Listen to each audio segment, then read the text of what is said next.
నెల్లూరు, ప్రకాశం జిల్లాకి రావచ్చని చెప్పేసి మనకి ఒక హెచ్చరిక అయితే జారీ చేయడం జరిగింది. దానిలో భాగంగా రేపటి నుంచి ఓ మోస్తరు వర్షాలతో పాటు 40 నుంచి 50 కిలోమీటర్ల వేగంతో గాలులు వీస్తాయని చెప్పేసి కూడా మనకి వివరణ ఇవ్వడం జరిగింది.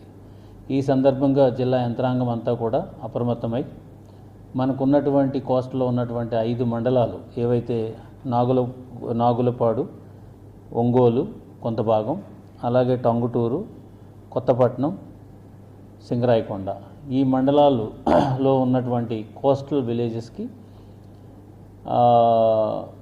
డ్యామేజ్ అవ్వే అవకాశం ఉందని తెలియడంతో అక్కడ ఉన్నటువంటి ప్రభుత్వ యంత్రాంగాన్ని అంతా కూడా అలర్ట్ చేశాము. అక్కడ మనకి సైక్లోన్ వచ్చినప్పుడు ఏ విధమైనటువంటి జాగ్రత్తలు తీసుకోవాలో వాటి కోసం కూడా టెలికాన్ఫరెన్స్ ద్వారా చెప్పడం జరిగింది. దాంట్లో భాగంగా మొదటిగా ఈ ఫిషర్మెన్ ఎవరు కూడా వేటకి వెళ్ళకూడదని చెప్పేసి ఈపాటికే మనం ఒక వార్నింగ్ కూడా ఇవ్వడం జరిగింది. అట్ ద సేమ్ టైం వారు కూడా ఎవరైనా ఆల్రెడీ ఎల్లుంటే కనుక వాళ్ళని కూడా వెనక్కి రప్పించే కార్యక్రమం కూడా జరుగుతుంది.